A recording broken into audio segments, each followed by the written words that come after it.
modelo científico, o sucesso do seu modelo científico ela está dentro dos resultados que você observa. Isso é um método científico. Você cria modelos teóricos que você irá confrontar.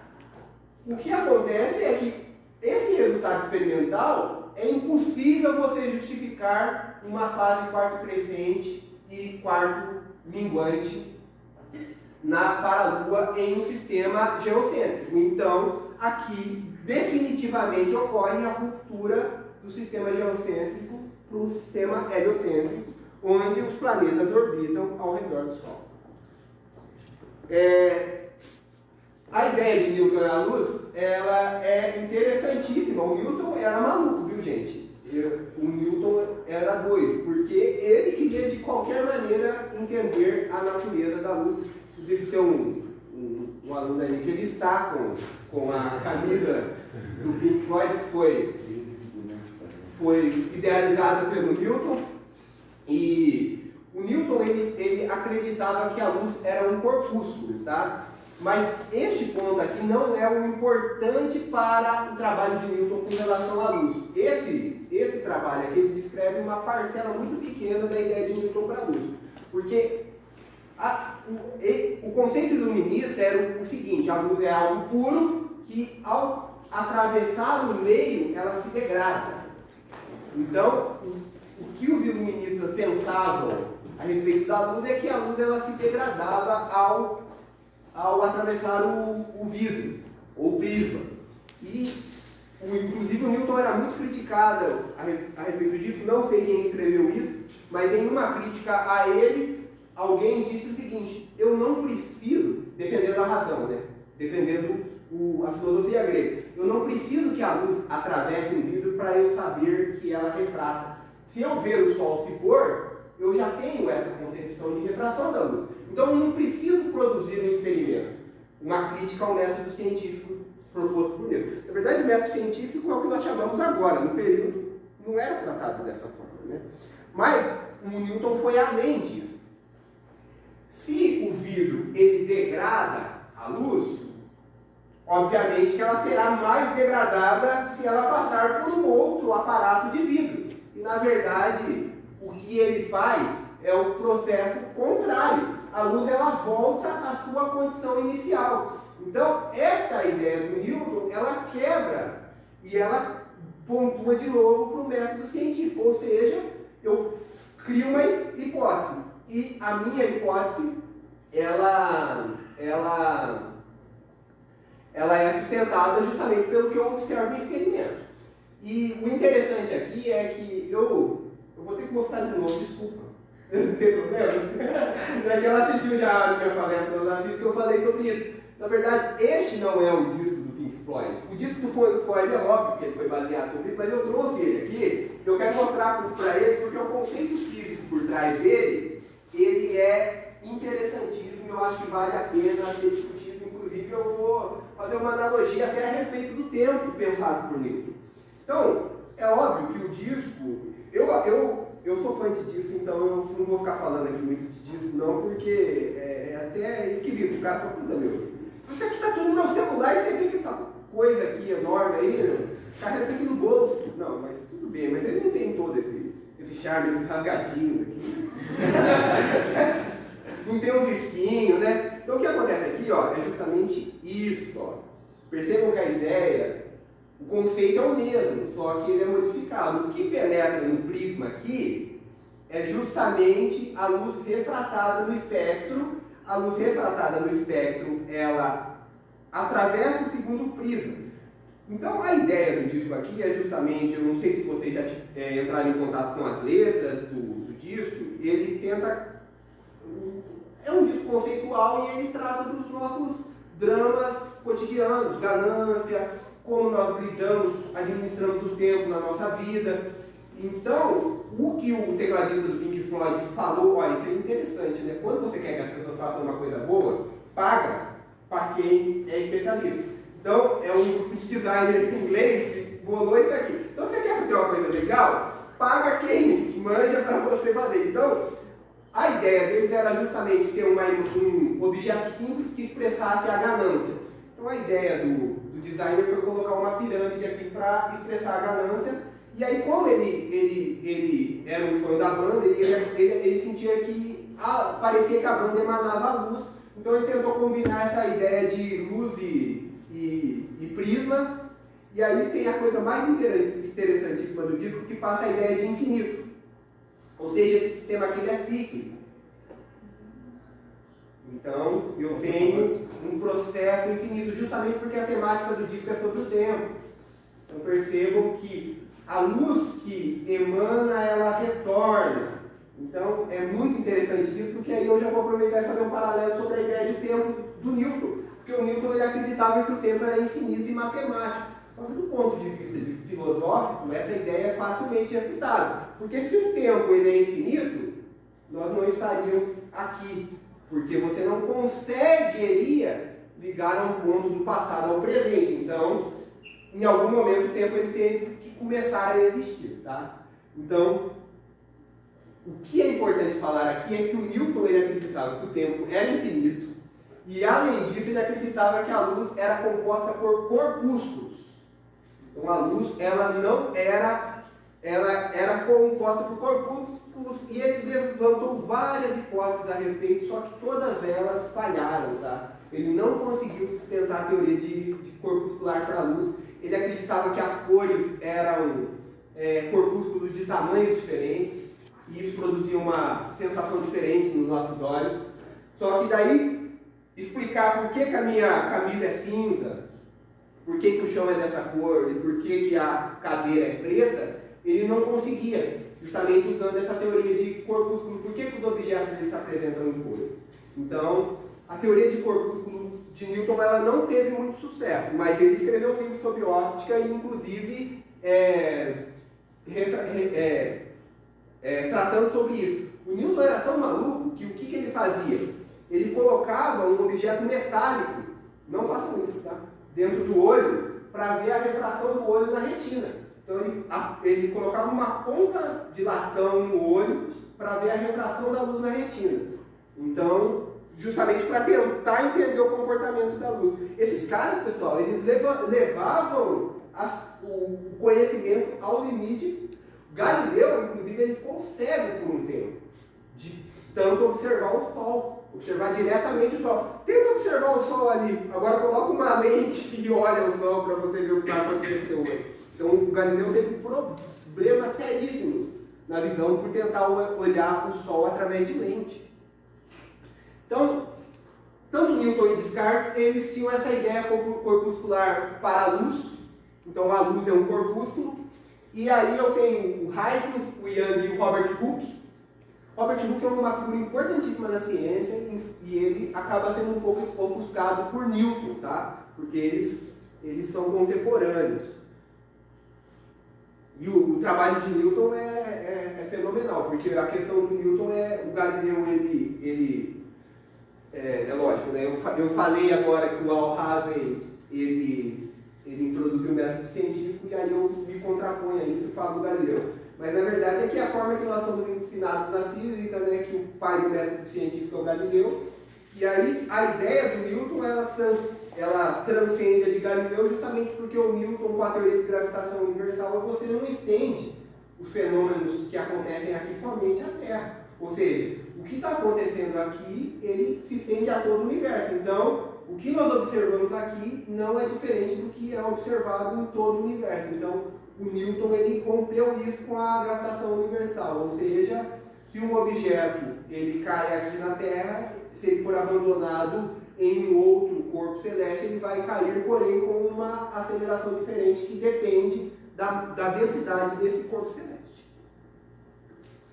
E aí, o que acontece é que a teoria ondulatória para a luz, ela começou a ganhar mais adepto, justamente porque ela tem mais estruturação experimental. E aí os físicos eles começaram a deixar de lado a teoria corpuscular para a luz. Então, só explicando o que é isso, isso aí é o princípio de Huygens ou distração. Isso significa o quê? Que cada ponto numa frente de onda, ele se comporta como uma fonte pontual. Então percebam que eu tenho, na primeira imagem ali à esquerda, eu tenho ondas planas que chegam num pequeno orifício. Essas ondas que atingem esse pequeno orifício, elas passam a ser emitidas como aquele orifício fosse uma fonte pontual. E a frente de onda, ela sai em uma forma de circunferência, nós estamos vendo aqui, mas no caso ela seria uma onda esférica. Ou seja, cresce como uma bexiga que está inflando. Então a onda ela vai se propagar desse jeito. Inclusive o som que eu estou emitindo aqui para vocês, que está chegando ao ouvido de vocês, ele se propaga dessa forma aqui. A fonte emite. E cada vez que ele colide com alguma quininha, por exemplo, na quininha da parede, aquela quininha ela vai formar, o som ele vai se comportar como um emissor ou uma fonte pontual, e o meu som ele vai se propagar como uma onda esférica no espaço. Tá bom? E isso é fácil constatar. O Gilmar está me escutando com mais intensidade do que você que está no final aí, justamente por causa da dissipação, porque essa dissipação ela vai se dar na superfície da esfera. Então, é isso que acontece. Então, a esfera aqui é menor, a esfera lá é maior, né? Se você pegar em raio, então, o som ele vai se dissipar mais. Então, a energia que vai chegar ali é menor. Então, para não dizer que eu estou mentindo, isso aqui é uma foto de satélite, onde eu tenho ondas do mar. E se vocês observarem ali, essas frentes de ondas ali que são planas, elas têm um comportamento esférico ou em circunferência quando ela atinge alguns objetos, algumas pedras, algumas ilhas e assim por diante. E aí você consegue ver perfeitamente que o princípio de Huygens para ondas mecânicas ele é válido. Então, se a luz é uma onda, se a radiação é onda, se a luz é onda, não vou chamar de luz como radiação, se a luz é onda, ela tem que produzir esse efeito e talvez eu consiga bolar um experimento que eu consiga constatar esse efeito de luz como radiação, como onda, perdão.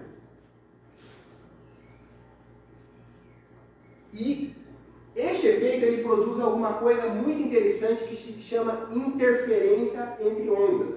Então você tem duas ondas ali, O que acontece é que se essas ondas estiverem na mesma fase significa os máximos estão coincidindo e os mínimos também coincidem. Ela vai ter uma interferência construtiva, você vai ter uma onda maior. Agora, se eles estão em defasagem, você tem um negócio que se chama interferência destrutiva.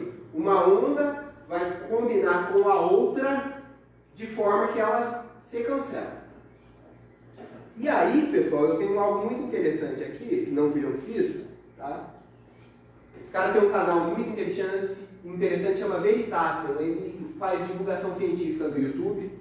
É muito bom o canal dele, eu recomendo, viu? Fala muito sobre ciência de uma forma bem didática e interessante. Então, Veritasium. Veritasium, o que acontece? Ele fez um negócio, o nome dele e um elemento químico que não existe. Então, aí o símbolo do canal, mas eu posso mandar para vocês depois. Se você só me pedir para me lembrar lá no WhatsApp, eu vou ver. Eu recomendo fortemente que vocês assistam o canal dele.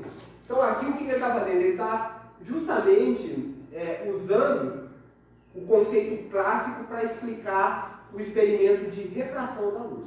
Ou seja, ele vai numa praia e pergunta para as pessoas o que é a luz.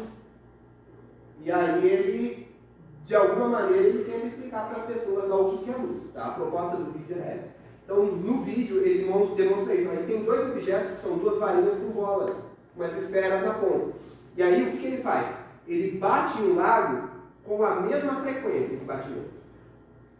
Dessa forma, eu tenho duas fontes que emitem ondas mecânicas com a mesma frequência e comprimento de onda.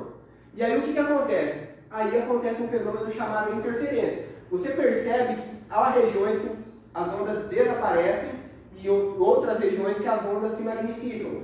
Então, na região onde as ondas desaparecem, que são essas regiões que você vê como raios, assim, a interferência é destrutiva e nas outras regiões eu tenho interferência construtiva. Então, de certa forma, se eu conseguir bolar um experimento para a luz, eu vou ter que ter esse mesmo comportamento. E realmente isso aconteceu, tá, pessoal? Thomas Young, ele fez isso, tá? Então, basicamente, o que ele fazia? Ele deixava a luz do sol entrar na sala dele num pequeno orifício, Nesse pequeno orifício, ela sofria o fenômeno de difração, ou seja, que a luz que vem do Sol, que está muito distante lá, ela chega como uma onda plana para a Terra, porque o Sol está a uma distância muito grande da Terra. Então, atravessando o primeiro orifício, ela passa a ter uma propagação esférica, e aí ele coloca ela passando por 2 orifícios, ou seja, para gerar aquele mesmo processo que o Veritasium fez, que é de criar 2 fontes propagantes com a mesma frequência e mesmo comprimento de onda.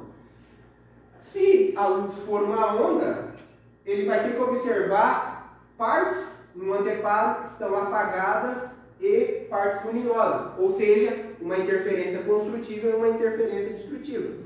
Isso aqui não foi o resultado dele, óbvio, porque não existia máquina fotográfica no período, mas isso é uma reprodução moderna do experimento. Então, ali em cima, eu tenho a situação em que se eu coloco uma única fenda para a luz atravessar. Então, uma única fenda não produz o fenômeno de interferência, porque eu vou ter uma única fonte, e uma fonte não tem uma outra fonte para interagir, para produzir construtiva e destrutiva. Por outro lado, quando eu coloco 2 fendas, eu tenho o meu máximo central e os meus outros máximos, da mesma forma como as ondulações no lago.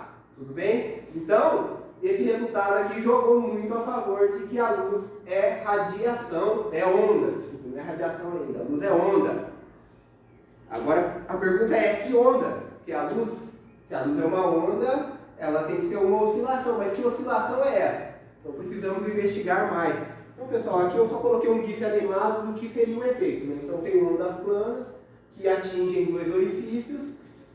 Nesses orifícios elas passam a se propagar como fonte pontual, e aí eu terei um máximo central, que é a região de interferência construtiva, e logo ao lado do máximo central eu tenho o mínimo, que é a minha interferência destrutiva. Justamente porque eu tenho fontes onde a luz ela percorre caminhos diferentes. Então ela não chegará na mesma fase no anteparo. Aí, aqui é interessante.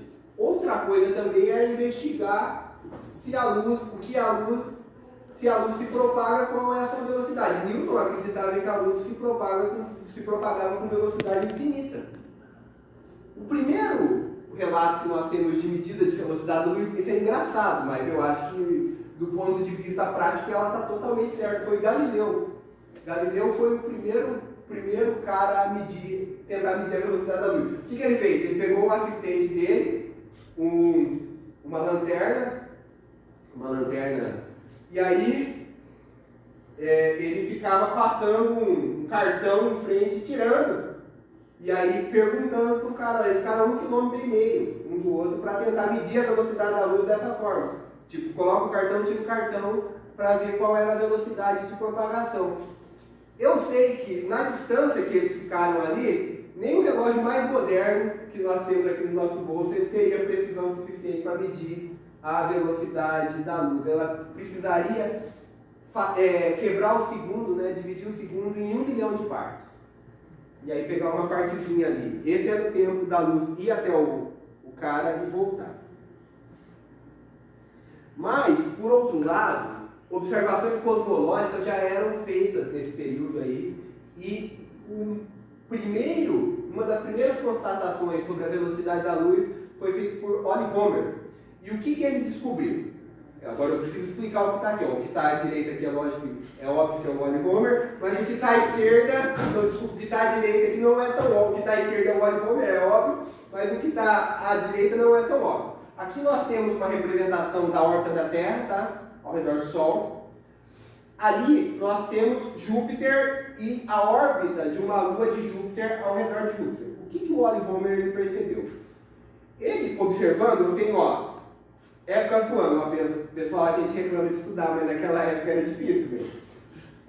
Para ele tinha que esperar quanto tempo para fazer esse experimento? Ele media lá na posição L, aí ele tinha que esperar passar uns 3 meses, e aí ele media lá na posição K, aí ele tinha que esperar passar quase meio ano, ali uns 5 meses, aí ele media na posição S, aí mais 3 meses ele media na posição G. Então o que ele fez? Ele observou o eclipse dessa lua de Júpiter ao longo de diferentes épocas do ano, ou seja, a Terra em diferentes posições da sua órbita.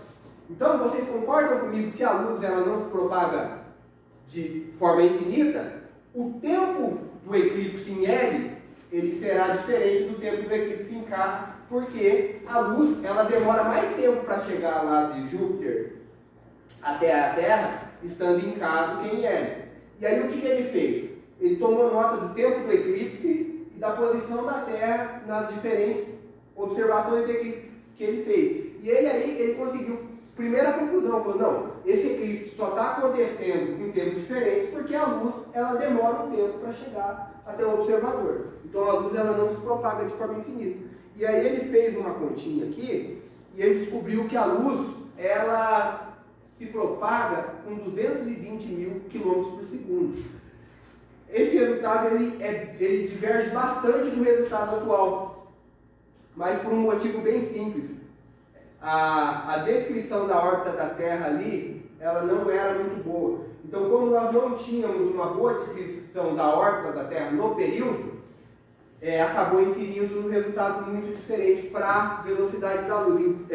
Então, este foi o problema de Homer para conseguir medir. Agora, esse cara aqui é genial. Esse francês Fizeau, ele fez um experimento absurdo. E eu fico assustado, porque você vê as pessoas reproduzindo esse experimento com tecnologia moderna e é difícil de se fazer esse experimento. Vou explicá-lo para vocês aqui. Então, o que o Fizeau fez? É melhor eu já incluir. Então, ele pegou um laser, mentira. Em 1849 não existia laser. Ele pegou uma lâmpada, também não tinha. Então, ele teve que pegar uma fonte incandescente de luz, escolheu um dia um lampião, colocou lá, e aí esse lampião ele conseguia, é lógico, ele tinha um conhecimento de lente, ele conseguia fazer com que a luz ela se concentrasse em um ponto focal, e aí ele fez um jogo de lentes, e aí o que é importante dizer aqui, ó, que essa parte aqui, como eu estou sem o laser aqui, eu vou mostrar, essa parte aqui é um semi-espelho, tá? Isso aí vocês veem todo dia, né? O carro, ele tem um negócio que é um semi-espelho, um insufilme que eles dizem, né? Você enxerga parcialmente o que está dentro, mas você enxerga a sua face lá. Então, significa o quê? Que a luz atravessa aquilo, mas uma parte da luz ela é refletida na superfície. Então, isso se chama semi-espelho. Então, qual é a ideia? Eu tinha uma polia dentada com 720 dentes. Então, a luz atravessava um dente da polia, era bloqueada. Então, essa luz que atravessou o dente da polia, ela caminhava até o espelho e retornava para o outro dente. Então, se eu determinar a velocidade que a polia está girando e a distância, eu consigo medir a velocidade da luz. Então, pessoal, 8 quilômetros. 8 quilômetros a distância da roda dentada até o espelho. É assustador. Isso aqui é listado como um dos 10 principais experimentos da história. Pô, em 1849 ele conseguiu fazer uma montagem experimental a 8 km óptica. É difícil, pessoal. Esses dias eu vi um vídeo de um cara fazendo com laser a 2 km. Ele não conseguiu fazer no primeiro dia, ele teve que voltar lá. E aí ele conseguiu medir a velocidade da luz analisando a fotografia por computador usando software de tratamento de imagem. Mediu a velocidade da luz. Esse cara aqui, ele fez no olho e pensar que não tinha cronômetros, relógios analógicos para mensurar a velocidade da luz. Pessoal, a capacidade de criatividade dessas pessoas era absurda. Então aqui eu tenho uma representação de o que ele deveria ver no experimento, né? Então, ele teria que ver a luz retornando no dente da engrenagem da esfera girante. Bem, aí agora nós avançamos um pouco para 1861, e aqui, pessoal, eu tenho que mostrar a equação, porque não tem como, porque o trabalho de Maxwell é teórico. E o Maxwell, ele escreveu 4 equações postuladas, tá? Essas equações são postuladas, e a validade dessas equações, obviamente, elas se encontram no experimento. Dessas 4 equações, se ela é manipulada, você chega a uma outra equação que ela se assemelha com uma equação já conhecida na física clássica. Eu vou falar um pouco dessas equações aqui. Eu coloquei o Maxwell velho aqui, mas o Maxwell ele fez esse trabalho quando ele tinha 28 anos. Então ele era bem jovem. Então, essa primeira equação, vocês não precisam interpretar a equação. Eu só quero que vocês identifiquem a qual fenômeno ela está relacionada. Cargas, elas têm um campo que sai, que se espalha, como o campo gravitacional. E como eu sei disso? Se eu soltar essa tampinha dessa altura e soltar essa tampinha da mesma altura, o tempo de quebra vai ser igual, ou seja, a aceleração gravitacional aqui, ela é igual aqui. E o mesmo acontece para uma carga, tá? Se eu colocar uma carguinha negativa a uma distância r da carga positiva, ela vai ser puxada da mesma forma. Então eu sei que o campo produzido por cargas elétricas é um campo divergente, é um campo que se espalha, ou convergente, tá? Que retorna para o mesmo ponto. Não importa. Agora, o ímã não. O ímã, ele sempre existe em dois polos. Vocês já quebraram o ímã, já? Nunca quebraram o ímã? Pô, galera, vocês não são muito empíricos, tem que começar a testar. Nunca quebraram o ímã? O que acontece quando você quebra um ímã? Você vai ter um ímã menor. Se você fizer isso sucessivamente, você quebrando o ímã, sempre o ímã vai existir com um polo norte e um polo sul. Ou seja, polo norte atrai polo sul, polo norte repele polo norte. Então, cargas elétricas existem em um polo e cargas magnéticas elas sempre existem em dois polos. Isso é que as duas primeiras equações dizem. A terceira equação, ela diz o seguinte: se eu aproximar um ímã de um fio, eu produzo uma corrente elétrica. E isso acontece o tempo todo, tá? O microfone funciona daquele jeito. O microfone ele tem uma lapela lá que tem um ímã. E esse ímã ele está dentro de uma bobina. Quando você fala, as variações de pressão no ar fazem com que esse ímã vibre dentro daquele fio enrolado e gere uma corrente elétrica. E essa corrente elétrica é transferida por um fio e chega num amplificador que faz com que o alto-falante vibre da mesma forma que o microfone está vibrando. Ou seja, a vibração que você produz na lapela do microfone é igual à vibração produzida no alto-falante. É por isso que o alto-falante é um negócio que dá para a gente ouvir a nossa própria voz. E de outras pessoas também, né? Então, campo magnético, quando se aproxima de um condutor, produz corrente elétrica. E a outra equação, ela diz o seguinte: se eu tenho corrente elétrica percorrendo um fio, essa corrente produz campo magnético, que é o funcionamento do eletroímã. Não sei se vocês já viram aquele experimento que você enrola um fio num parafuso e coloca numa pilha e se aproxima dos objetos atrás. Ou seja, a corrente elétrica naquele fio, ela produz campo magnético. Então, pessoal, essas quatro equações aqui que Maxwell escreveu, postulou, elas descrevem todo o eletromagnetismo, mas não somente isso. Maxwell foi além. Esse que é o ponto. Todos os físicos sonham com isso, pessoal. Juntar o maior número de fenômenos físicos num conjunto pequeno de leis. Maxwell avançou bastante. Maxwell juntou todo o eletromagnetismo e, além disso, ele juntou a ótica num conjunto de quatro equações, tá? O que acontece é o seguinte: existe uma equação que rege as ondas mecânicas, seja ela qual for, tá? Então pode ser as ondas do mar. As ondas do mar, elas se propagam com amplitude e velocidade. Você olhar na praia, você vê que a ondulação chega e ela tem uma amplitude. Essa equação ali, ela relaciona a amplitude e a velocidade. Ou seja, eu tenho um termo 1 sobre a velocidade ali. Então, só olha para essa equação como um todo. Isso aqui descreve ondas mecânicas. Ou ondas sonoras. Independente de qual seja, então, se você está tocando um violão, as ondas sonoras que estão propagando desse violão, elas são regidas por aquela equação.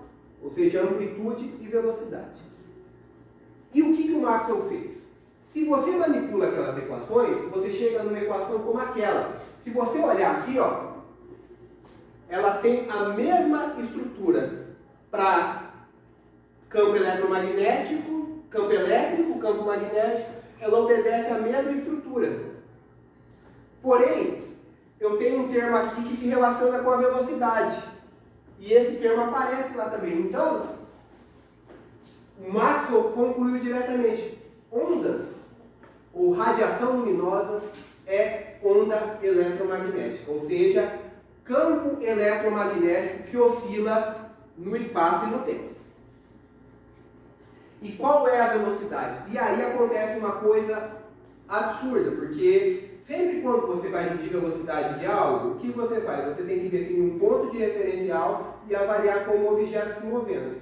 E aqui as equações de Maxwell elas não são construídas com base em um ponto de referencial, porém ela chega numa velocidade. E a pergunta é, essa velocidade que as ondas eletromagnéticas se propagam, ela é com respeito a que referencial? E aqui os físicos eles tiveram que se virar. Aqui é como a estrutura, é óbvio que é uma representação, mas é como a estrutura da onda eletromagnética. Você tem o campo elétrico oscilando numa direção e o campo magnético oscilando perpendicularmente. O que produz isso? Não sabemos ainda, nós precisamos investigar mais ainda para entender por que as coisas são dessa forma. Então, mais um ponto que joga a favor da teoria ondulatória da luz. Ou seja, eu parto de um conjunto de equações postuladas, que elas são validadas pela experimentação, manipulo essas equações e chego num resultado em que o campo elétrico oscila com uma velocidade que é a velocidade da luz. Porque se você olhar ali, ó, 3 vezes 10 à oitava metro por segundo é igual a 300 mil km por segundo, que é um resultado bem próximo ao que Fizeau obteve. É óbvio que aquele experimento de Fizeau, ele induz a uma série de erros. Outra coisa que a onda eletromagnética explica é o fenômeno de refração, que até então ele não tinha sido explicado. Fermat, ele apontou o que acontece, porém ele não explicou o motivo. A explicação de Huygens é inconsistente e a explicação dos soldados marchando é inconsistente. O que acontece quando a luz atravessa o meio material? Como a luz é uma onda, ela atravessa o meio material, esse meio material tem partículas carregadas. Partículas carregadas produzem ondas eletromagnéticas. A onda eletromagnética que entra no meio, ela produz um fenômeno de interferência com a onda eletromagnética do material. E aí o que eu tenho é que a onda eletromagnética que está atravessando o material, ela passa a ter a velocidade menor. E ela muda também o comprimento de onda, ou seja, ela fica mais achatadinha. Então se você olhar aqui, olha, eu tenho duas ondas eletromagnéticas, duas ondas harmônicas, tá? Combinando, ela produz uma terceira onda que ela se propaga com velocidade menor. Então, a teoria de Maxwell é capaz de explicar o fenômeno de refração. Então percebam que o Maxwell ele conseguiu juntar eletricidade, magnetismo e óptica.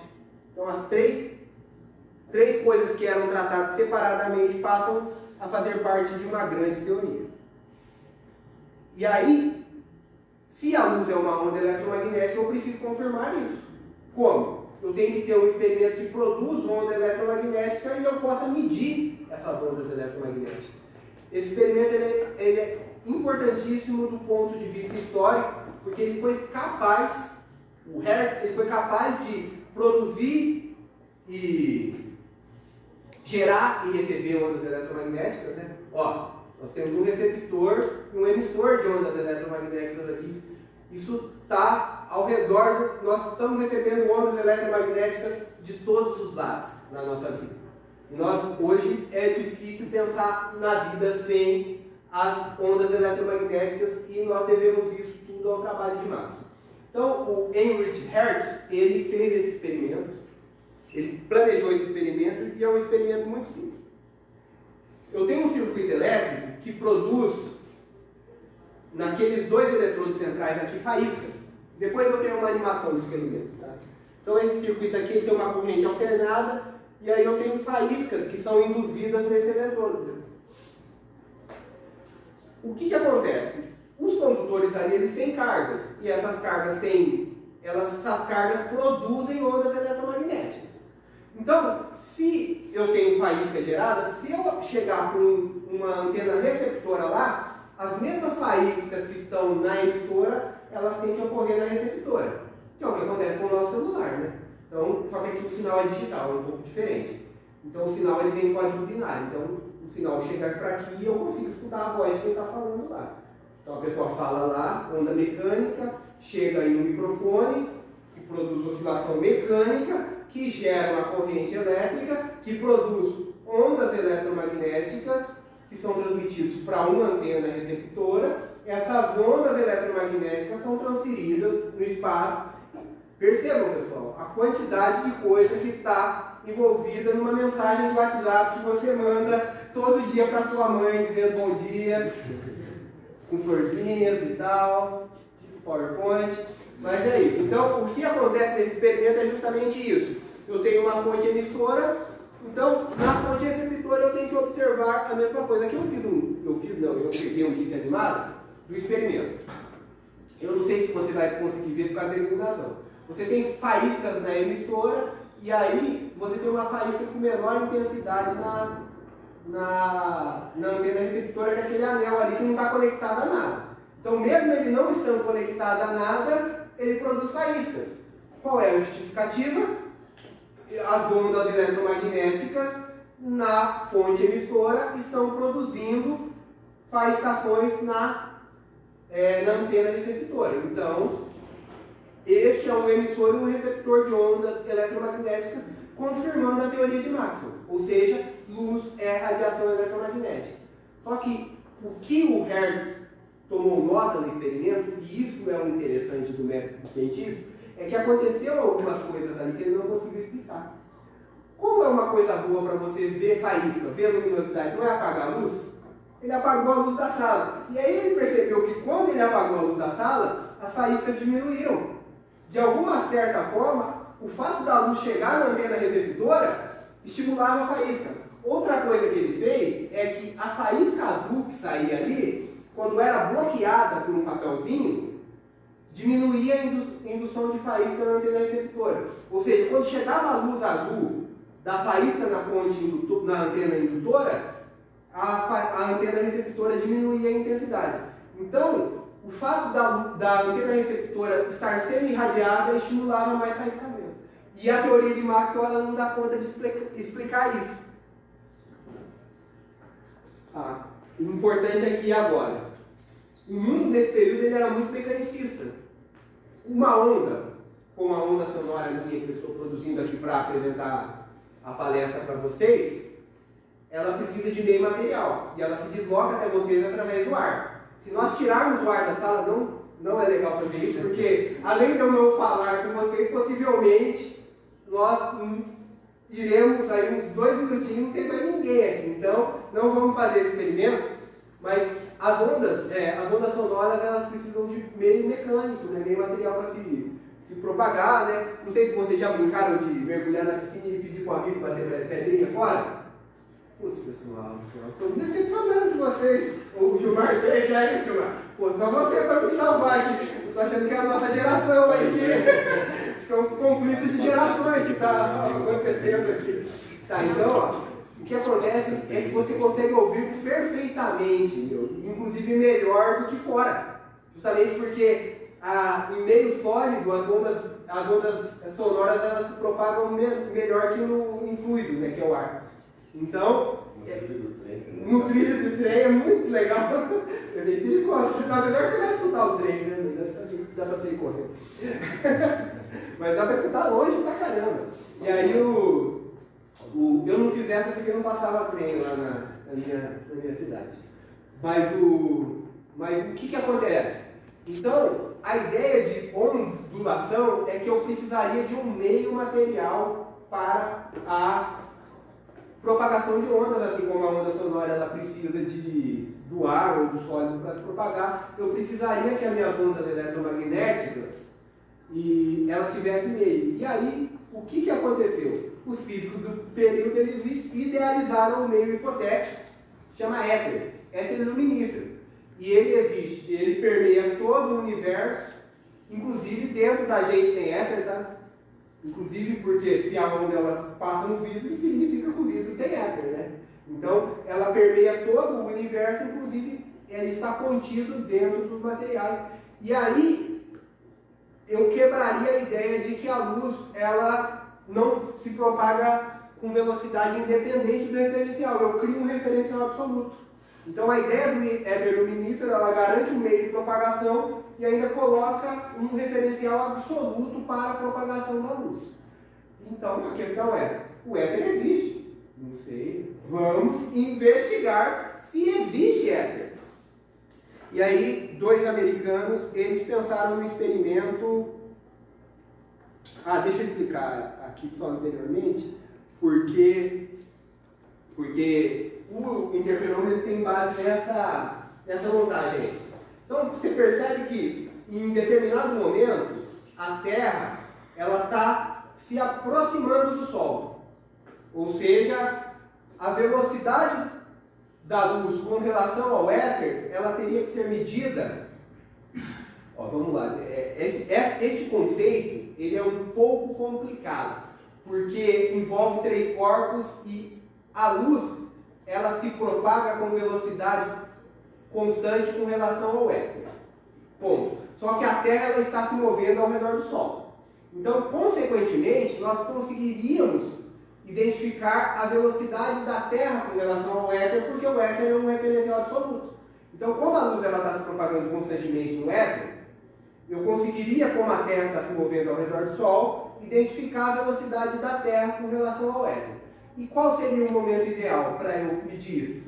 Ou a Terra está se aproximando, porque daí eu teria a máxima aproximação, ou a máxima composição de velocidade, porque a luz está se propagando de forma constante ao redor do éter, e aí, ou quando ela está se afastando do Sol. Então, eu tendo essas duas bases de comparação, eu conseguiria medir essa diferença de velocidade da Terra quando se aproxima e da Terra quando se afasta do Sol, e, consequentemente, eu falo, não, o éter existe. E aí, pensando nisso, o Michelson e Morley, eles pensaram num experimento que se chama de interferômetro, que tem tudo a ver com o que nós já falamos aqui, que é a questão da interferência de ondas eletromagnéticas, que elas se combinam produzindo interferências construtivas ou destrutivas. Tá? Então, esse experimento é de 1887, um pouco depois das equações de Maxwell. A base do experimento é justamente essa aqui. Eu tenho uma fonte que emite radiação, essa radiação atravessa um semiespelho e ela é refletida por dois espelhos. E ela volta para o semiespelho e vai para o detector. O que acontece? Se as distâncias entre os espelhos forem iguais, ela vai chegar lá na mesma fase e eu vou ter uma interferência construtiva. Se essa distância ela for diferente, eu teria uma interferência destrutiva. O que eles fizeram? Eles fizeram uma montagem experimental para que a interferência chegasse lá, não houvesse interferência.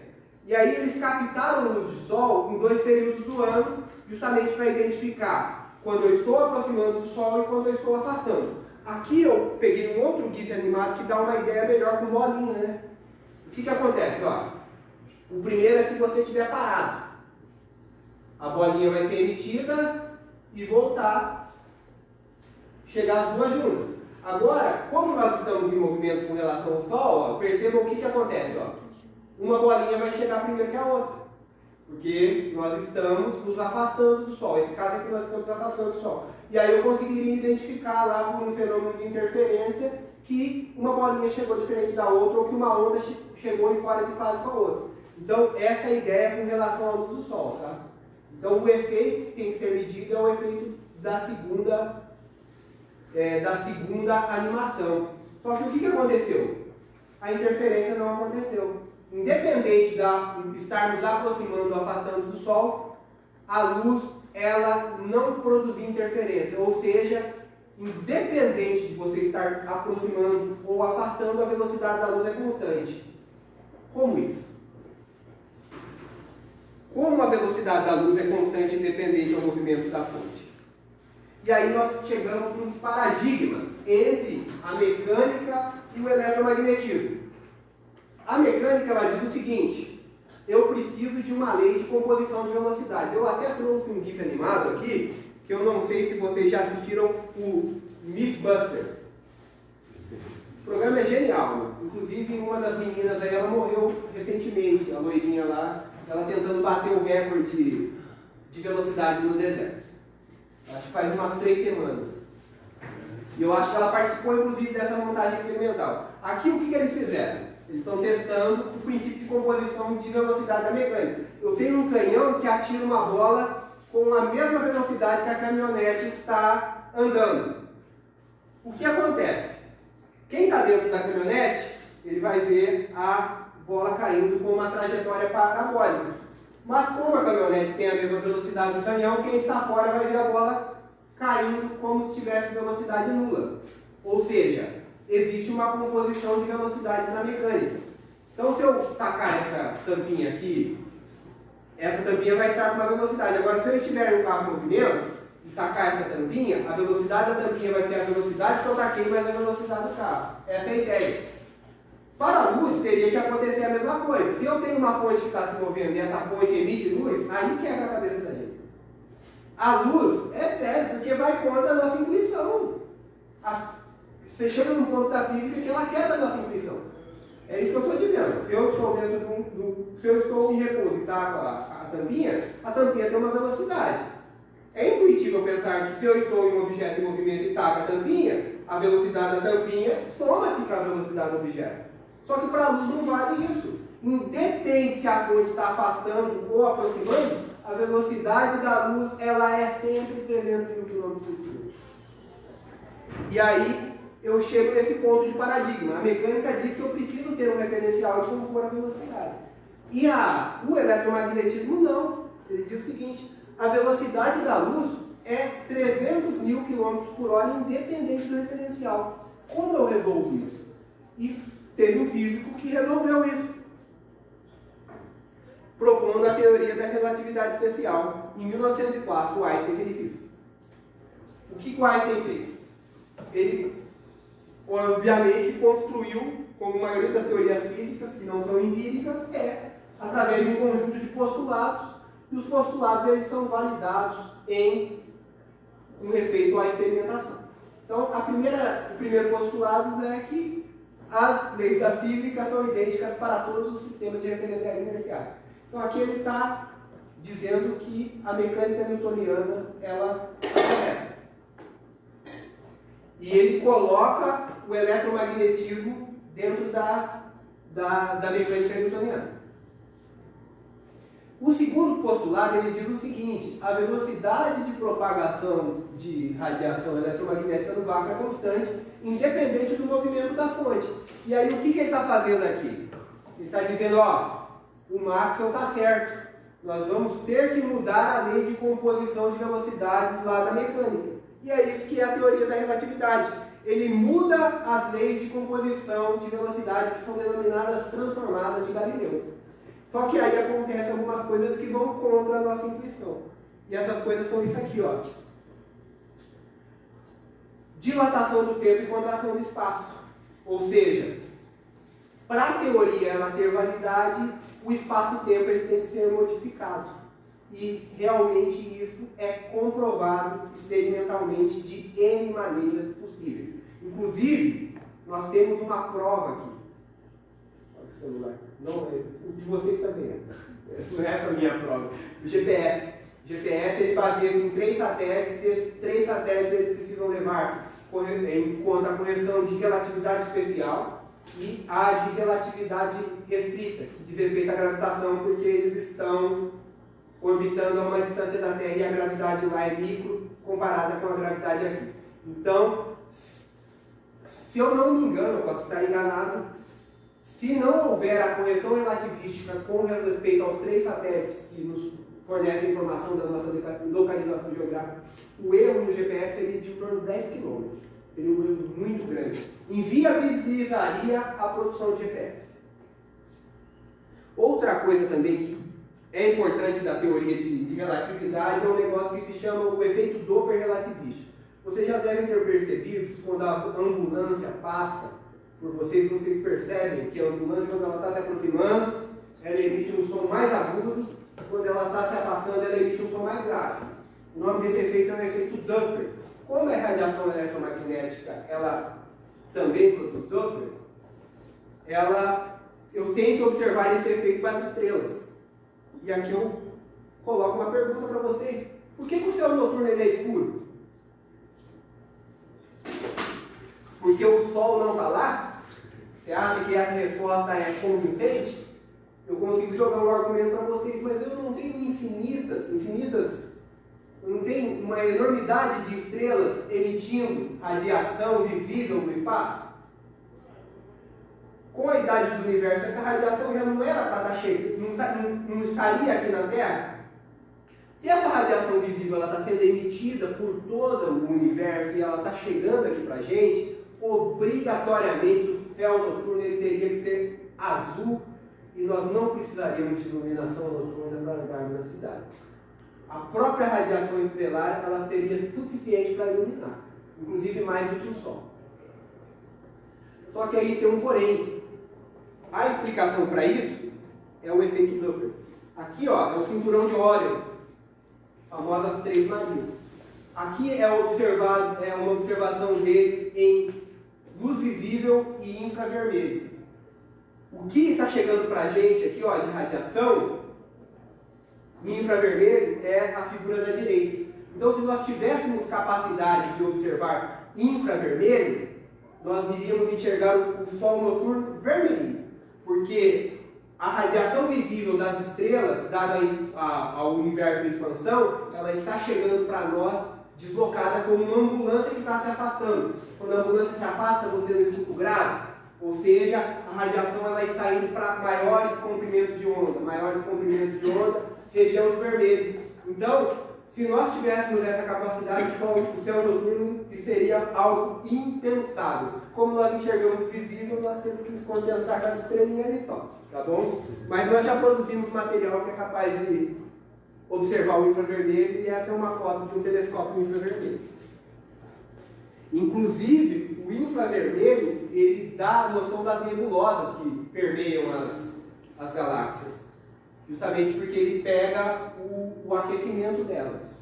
E no campo visível, como as nebulosas não emitem, nós não conseguimos vê-las. E aí, pessoal, avançando, porque o nome diz da luz ao quanto, eu preciso chegar no quanto e eu já estou terminando aqui.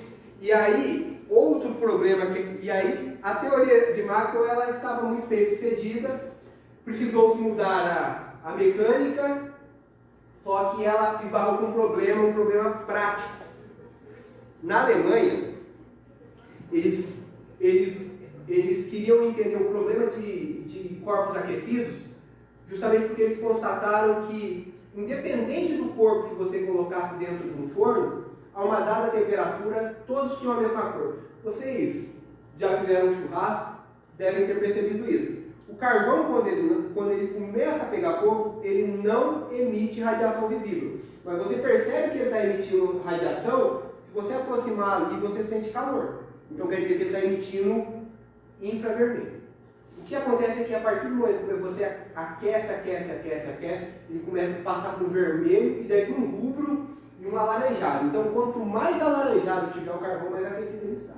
O que o pessoal na Alemanha constatou é que nos fornos de fundição, eles queriam melhorar a eficiência dos fornos em fundições, né, dado o período de evolução industrial.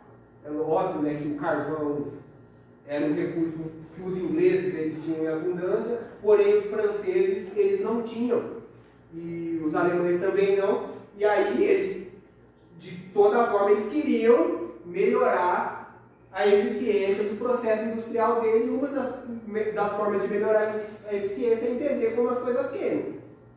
E aí, estudando o espectro de emissão de corpo aquecido, eles viram que a teoria clássica dava problemas. Então, uma coisa que eles constataram é que a cor do corpo que está aquecido, ele é um termômetro. Então, se eu olhar para o Sol, ou olhar para uma estrela, e eu ver uma estrela de uma determinada cor, eu sei qual que é a temperatura de emissão daquela estrela. Então, isso eles constataram. Então, aqui é um pouco o que eu falei.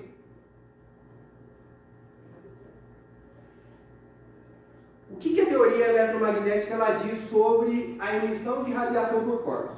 O corpo tem carga, positivo e negativo, isso eles já sabiam pelo processo de eletrização. Então o que acontece? Essas cargas, quando elas entram em movimento, ali tem uma animação. Imagine uma carga que se move, essa carga que se move, ela produz uma onda eletromagnética que se propaga no espaço. Essa onda eletromagnética ela não precisa de meio de propagação e ela se autossustenta. Como eu posso pensar isso? Eu posso pensar em um menininho no balanço. Então, o que acontece? Quando eu aqueço um corpo, de certa maneira, eu estou fornecendo mais energia, ou seja, fazendo esse balanço aumentar a amplitude. Ou seja, a minha onda ela vai ficar com uma amplitude mais alta. Então, quando você fornece energia, você já deve ter brincado de balanço. Se falar que não, eu vou embora. Vocês já devem ter brincado de balanço. E o que você percebe? Sempre quando você dá um incrementinho de energia, o balanço aumenta a amplitude, e aí você faz com que a amplitude aumenta, quanto maior for a amplitude, maior a energia. Essa é a explicação clássica para a emissão. Só que o que acontece é que, quando eu vou avaliar como uma cavidade emite, eu não consigo explicar isso. O que é cavidade? O que eles pensaram para explicar esse problema? Eles pensaram num objeto que ele tem que estar em equilíbrio termodinâmico.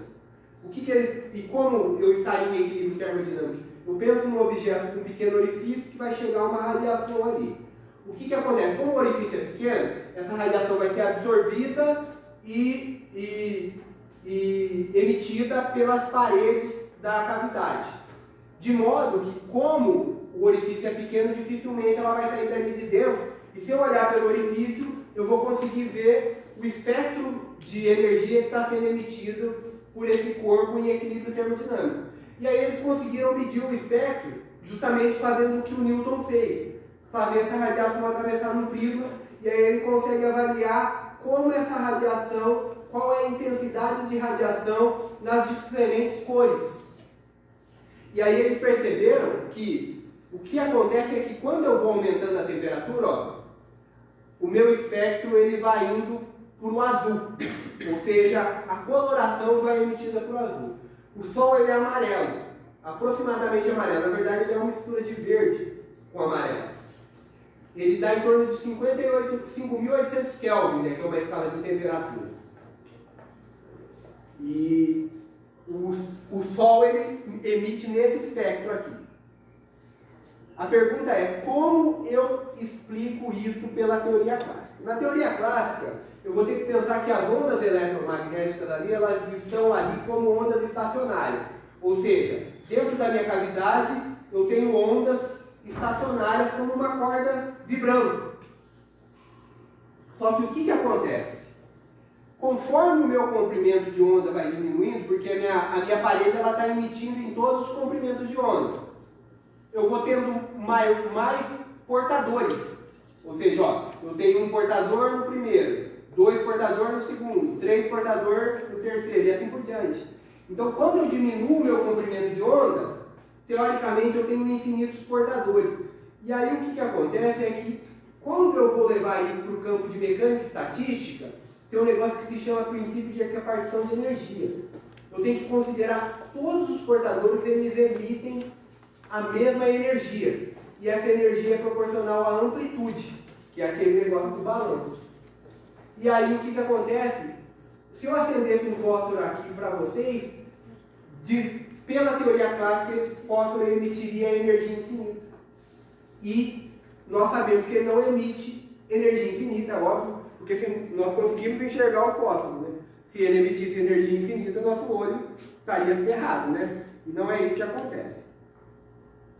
Então a teoria clássica, ela diverge dizendo que a energia emitida por um corpo aquecido é infinita, que não condiz com o observável experimental. E aí, por outro lado, eu preciso mudar novamente a teoria clássica. E aí foi o Planck que fez uma proposta de que como mudar essa teoria. E aí ele disse o seguinte: a energia emitida ela não é mais proporcional à amplitude, como de um balanço. Os portadores eles trocam a energia com a cavidade de forma discreta ou em pacotes. Ou seja, um portador recebe uma quantidade específica de energia e depois ele emite. E aí surge a expressão quanta de energia. E a energia dos portadores ela é diretamente proporcional à frequência. Ou seja, a luz azul ela tem mais energia que a luz vermelha. Oi? Preferia que a vermelha tivesse mais energia. Não, infelizmente não tem azul.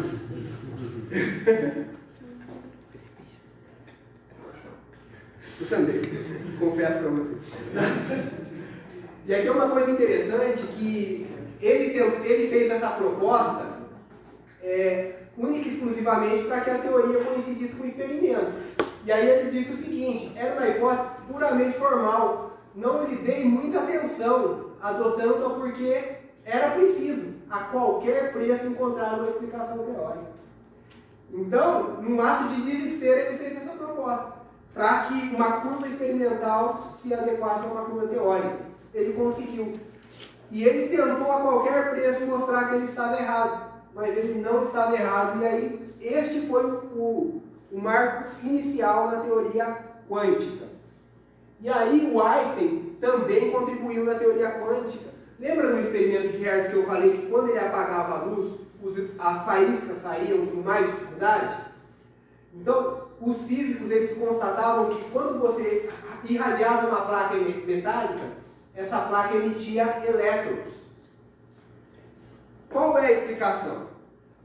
A explicação clássica é o seguinte: as ondas eletromagnéticas chegam até os elétrons da placa e vão dando impulso para os elétrons da placa, até o momento que ele se descola da placa e tira. Só que tem um problema. Eu necessitaria de um tempo de permanência de radiação para os elétrons começarem a sair. E o experimento mostra que do jeito que a luz chega, os elétrons já saem.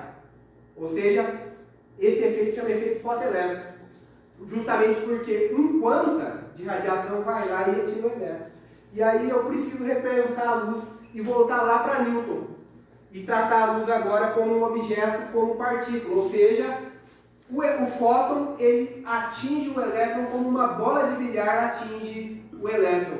E aí é um momento que eu tenho que recobrar a teoria de Newton, que é o elétron, o fóton, a luz que eu entendi até então formalmente como radiação, agora ela passa a ter o comportamento de corpúsculo. É a única justificativa para o experimento. Outra coisa importantíssima, que também entra a luz na história, é os espectros atômicos. Então, o que os físicos e químicos do período eles constataram é que corpos aquecidos emitem radiação. Só que de forma diferente. Se eu pegar um metal e aquecer, ou um carvão aquecer, ele vai emitir um espectro contínuo. O que acontece é o seguinte, você vai ver lá o carvão, ele está avermelhado, alaranjado. Mas se você passar ele por um prisma, igual o Newton fez, a radiação que está sendo emitida pelo carvão, você vai ver ela em todas as cores. Agora, o que acontece é que se você pegar aqui, essa lâmpada essa lâmpada aqui é de vapor metálico. É porque o incêndio está substituindo as lâmpadas por LED, aí não vale a explicação. Se você pegar essa lâmpada e passar a luz dela por um prisma, você vai ver um espectro de linha. E nesse espectro de linha, nesse caso aqui, tem 3 cores. O vermelho, o verde e o azul, que é justamente o RGB, que se você combinar o RGB, você consegue ter todas as cores do espectro.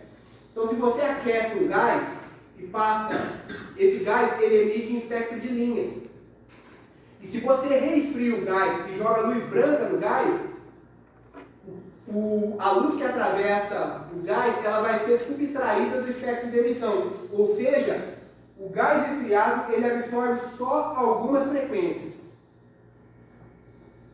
Então, aqui só uma explicação, isso aqui é o funcionamento de uma lâmpada de gás, tá? Que é essa lâmpada aí, Você tem gás dentro da lâmpada em baixa pressão, e aí o que você faz? Você produz uma diferença de potencial. Essa diferença de potencial faz com que o gás ele comece a emitir radiação no espectro de emissão, que é um espectro de linhas, tá? Não um espectro contínuo. E aí a questão é como explicar essa emissão baseando-se nos modelos atômicos. Então o Thomson, o J.J. Thomson, ele criou um experimento que se chama tubo de raios catódicos. E o que ele descobriu? Eu falo isso para os meus alunos, mas eu corro o erro de estar cometendo um erro grave. Porque a TV de tubo faz tempo que saiu. Eu tinha uma até esse tempo, viu? Mas a maioria das pessoas não tem mais TV de tubo em casa. A TV de tubo, eu não sei se vocês já ouviram a expressão, eu tenho uma TV CRT, ou o meu monitor do meu computador é CRT. CRT significa Cathodic Ray Tube, ou seja, tubo de raios catódicos. O que você tem lá na sua TV? Um filamento que emite elétrons, e os elétrons eles chegam numa placa fluorescente e formam a imagem. Na verdade, você tem 3 canhões. Um canhão que vai emitir azul, um canhão que vai emitir vermelho e um canhão que vai emitir verde. Na verdade, ele não vai emitir, ele vai emitir elétrons com energias diferentes que atingem matrizes vermelho, verde e azul. Eu estou achando que você fez isso também. Colar os olhos lá na tela da TV. Se você colar o olho na tela da TV, você não consegue ver uma matriz verde, uma matriz azul e uma matriz vermelha. Tá bom? Então é isso, tá? Então o que acontece aqui é que o Thomson percebeu que só saía do meu eletrodo cargas negativas. E como ele fazia isso? Ele colocava um campo elétrico lá e ele via que a deflexão das partículas que saíam e chegavam na minha tela fluorescente era só para o lado do eletrodo positivo. Portanto, as cargas que estão saindo do filamento são negativas. E aí ele falou, não, os elétrons eles são muito mais leves do que as partículas positivas. E aí eles criam um negócio que eles chamam pudim de passo. Eu não gosto dessa expressão pudim de passo. E a ideia para ele de átomo era muito diferente disso. O modelo atômico dele era um modelo fluido. Ou seja, eu tinha cargas negativas imersas num fluido positivo. E aí, como as cargas negativas eram mais leves, você retirava essas cargas. Então, pensaria como uma melancia. Então, ó, o fluido positivo é a parte vermelha e as sementes são as cargas negativas. Este experimento aqui, ele mostrou que o modelo de Thomson estava errado. Então, com a descoberta da radioatividade, descobriu-se que algumas fontes radioativas emitiam carga positiva. E qual foi a ideia de Rutherford?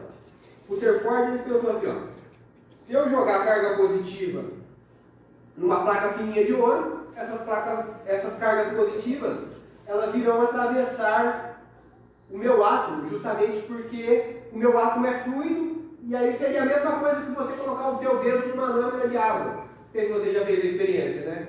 Você coloca o dedo, você sente a água, mas o seu dedo atravessa a lâmina. Então, Rutherford acreditava que as cargas positivas iriam atravessar a lâmina de ouro como o meu dedo atravessa uma lâmina de água. E aí ele fez esse experimento. Mas esse experimento ele constatou o seguinte: essas partículas positivas elas estão produzindo cintilações, algumas cintilações estão sendo desviadas, mas se você olhar para a última parte da animação, você tem uma cintilação reta e espalhada. E aí o que ele disse? Isso foi ele mesmo que escreveu. Foi como se eu estivesse atirando com uma arma numa folha de papel e a bala estivesse voltando. Ou seja, alguma coisa no meu ouro estava fazendo com que a minha carga positiva voltasse. E aí qual foi a teoria dele para isso? As cargas positivas no átomo, elas estão concentradas numa região muito menor que o átomo, que é o núcleo atômico. E eu fiz essa continha uma vez para os alunos de considerar um pontinho na lousa sendo um núcleo. E eu lembro que o tamanho do átomo ele seria da ordem de 2 quarteirões. Então eu fui lá e coloquei um pontinho na lousa, nós medimos com uma régua, e aí eu fiz as pontinhas. Então, percebam, seria como eu fazer um pontinho ali e o meu átomo ele ter o tamanho de 2 quarteirões. Tá? Então, 400 metros de uma ponta até a outra, e a carga positiva estaria concentrada num pontinho dentro desses 2 quarteirões. Então o núcleo ele é muito pequeno comparado com o átomo. E aí ele teve que considerar o átomo nuclear. Só que o problema de considerar o átomo nuclear, você tem um modelo planetário, só que esse modelo planetário não é estável do ponto de vista clássico, porque as cargas, ao orbitarem ao redor dele, como elas estão sofrendo aceleração, elas têm que emitir. E aí o átomo, ele perderia estabilidade rapidamente. Como nós estamos aqui bonitinhos, eu até agora não me estatelei aqui, apesar de eu estar falando demais, eu sei que o átomo é estável, então o modelo de Rutherford não está correto, mas o átomo tem núcleo. E aí entra o modelo de Bohr. E o Bohr, como eu estou explicando, né, a ciência avança dessa forma, você faz uso de ideias de outros para recriar modelos. O Bohr usou a ideia da quantização de Planck, do quanta de energia de Einstein, e aí ele pensou no átomo dessa forma aqui, ó. Que a energia, o átomo, ao passar de um nível de energia para outro nível de energia, ele emitiria um quanta específico de luz. Então aqui eu tenho um modelinho de Bohr que eu fiz aqui, peguei, tá? Então o que acontece aqui? A ideia é justamente isso. Eu tenho o elétron ele pode existir em órbitas específicas. Se o elétron ele passa de uma órbita externa para uma órbita mais interna, ele emite um quanta, que é o que vai acontecer agora, eu acho. Não, é depois, né? No final da volta, ó, ele acabou a voltinha lá, se ele passa para um nível mais interno, ele emite um quanta. E aí eu consigo explicar os espectros atômicos. E como que ele resolveu isso? Postulando. Ele diz, ó, o elétron ele tem que existir em estado de energia específico. E aqui ele usa um modelo semiclássico, tá? Então ele usa a física clássica mais um conjunto de postulados para explicar o átomo, e ele consegue explicar o espectro do átomo de hidrogênio. Só que é aquilo, tá? Tem uma série de inconsistências. E aí veio o Louis de Broglie, que é um físico francês, na sua tese de doutorado, ele fez a seguinte concepção: se a radiação, ela, em determinadas circunstâncias, ela se comporta como onda, em outras circunstâncias ela se comporta como partícula, por que as partículas elas não têm o mesmo comportamento? Então o que o de Broglie pensou? Não, os elétrons em uma órbita estável do átomo, ela vai se comportar como uma onda estacionária em uma corda. E aí, quando ele passa de um estado estacionário para outro estacionário, ele emite esse quanta de energia, que é a radiação. E aí, ele formulou a sua tese de dualidade de onda-partícula. De Broglie fez isso em seu trabalho de doutorado. Tá? E, se os elétrons eles têm comportamento ondulatório, óbvio que eu tenho que pensar em um experimento para isso. E esse experimento foi feito. Então, se os elétrons eles fossem partículas, ao atravessar duas fendas, eles teriam que ter aquele efeito de formar duas marcas. Só que não é isso que acontece, tá? Acontece exatamente o que deveria acontecer com ondas.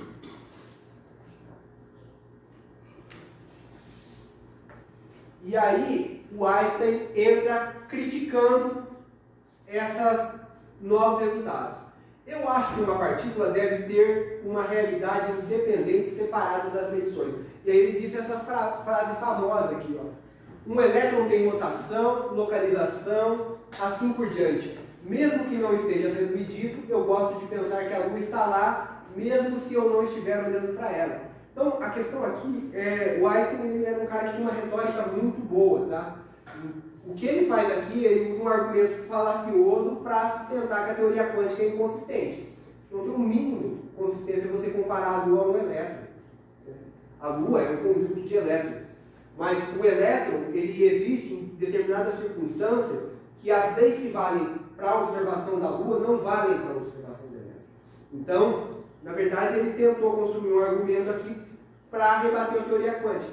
Mas, infelizmente, nessa ele estava errado. Ele tentou, durante o resto da sua vida, formular uma teoria que demonstrando que a teoria quântica estava errada, porém ele não teve sucesso. E aí o Heisenberg, a ideia de observável, ela muda. Então, o princípio da incerteza de Heisenberg, ele é uma componente fundamental. Ela diz que as variáveis são apenas observáveis. Então, não tem sentido você tratar de variável fora do contexto de observação. O elétron é onda? Pode ser. Faça um experimento que comprove o tal. O elétron é partícula? Não sei. Faça um experimento e que comprove como tal. Então eu preciso avaliar o elétron dentro de uma realidade de medição. E aí, só para tomar nota, esse experimento de difração de elétrons, ele foi feito em 2013 com um elétron de cada vez. Isso aqui é um resultado, é uma animação, não é uma animação, é um resultado experimental. E aí o que você vai ver aqui, ao longo do experimento, é que mesmo os elétrons chegando de cada vez, atravessando as fendas, ele vai produzir uma figura de interferência. E aqui, pessoal, é onde a nossa mente ela quebra. Se eu tampo uma fenda, como na água lá, o elétron ele vai chegar lá e vai se interferir com o anteparo como se fosse uma partícula. Porém, quando eu libero a passagem, ele apresenta resultado ondulatório. De certa forma, a maneira como eu interajo com o experimento, ela modifica o resultado do experimento. E aí vem uns caras aí que vocês têm que tomar cuidado com eles, dizendo, não, nós temos a capacidade de recriar a realidade. Sinto dizer para vocês que não, tá? O que acontece aqui é que a maneira como você interage, ela modifica o experimento. Você está recriando alguma realidade de maneira alguma. Você está mudando a sua interação. Se você muda a interação e quer o mesmo comportamento, aí eu acho que tem alguma coisa errada com você, não com o experimento. Então, a maneira como você interage muda o resultado. Agora, chegar e dizer que nós estamos recriando a realidade é sair daqui e ir lá para a Alfa Centauri. Não tem como, pessoal. Nós não estamos recriando a realidade. O que está acontecendo aqui é que nós estamos interagindo de forma diferente com os elétrons. E aí tem uma brincadeira aqui do Bragg, que ele justamente perguntando para ele foi perguntado sobre esse conceito de dualidade, né? E aí ele deu essa resposta bem engraçada aqui, que é os elétrons se comportam como partículas às segundas, quartas e sextas, e como ondas às terças, quintas e sábados. Aos domingos, presumivelmente, os físicos descansariam do esforço de tentar compatibilizar os dois comportamentos. Quando você fala a maneira como se interage, poderia levar a entender que é relativo? Aí não são relativistas da... Na verdade, é a forma de medição. Interagindo na física é como você está montando o seu experimento. Então, você está considerando um objeto a mais lá que muda o resultado. E aí o comportamento muda. Mas interagir aí é do ponto de vista físico mesmo. Você está colocando uma interação ali.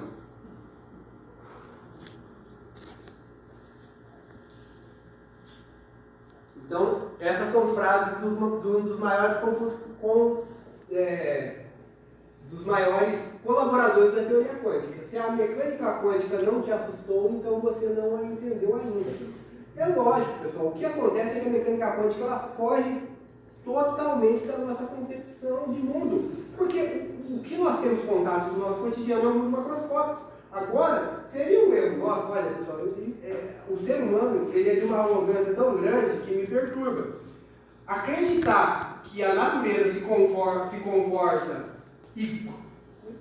da forma que eu determino, ou seja, não, o mundo macroscópico é desse jeito, eu já descrevi o mundo macroscópico, então o mundo microscópico ele tem que se comportar como a minha descrição de mundo macroscópico. Peraí, a natureza ela está, você está filmando, eu não vou falar isso não, mas ela está nem aí para você, tá? A natureza, ela está aí e nós temos dentro das nossas limitações, nós temos alguma capacidade de entender um pouco da natureza que está ao nosso redor. Agora, pensar que ela se comporta segundo a nossa vontade é de uma arrogância tão grande que nós, como estudantes universitários, pesquisadores, nós temos que nos policiar a respeito disso. Posso dizer seguramente que ninguém entende a física quântica. Richard Feynman, ele é o idealizador da eletrodinâmica quântica, é a teoria física com maior sucesso em resultados experimentais. Tá? A previsão da eletrodinâmica quântica para resultados experimentais é absurda. E aí, só para fechar um pouco, de que como toda essa física que nós discutimos ao longo da palestra aqui, né, que eu explanei para vocês, elas estão diretamente ligadas a experimentos como esse. Lembra do interferômetro de Mach Zehnder? Para ondas gravitacionais, o que eu tenho? Eu tenho dois buracos negros que estão entrando em colapso. Como massa ela produz deformação no espaço-tempo, eu tenho um evento aí que está produzindo uma grande perturbação no tecido espaço-tempo. É igual você pegar um tecido, esticar e colocar uma esfera lá em cima. Então você tem que pensar no universo como um tecido espaço-tempo, onde os objetos estão colocados, os objetos que têm massa estão colocados sobre. Então é naturalmente que se eu tenho dois buracos negros que estão entrando em colapso ali, eu vou ter um evento de alta intensidade, e esse evento ele vai produzir perturbações no meu tecido espaço-tempo que vão se propagar por todo o universo.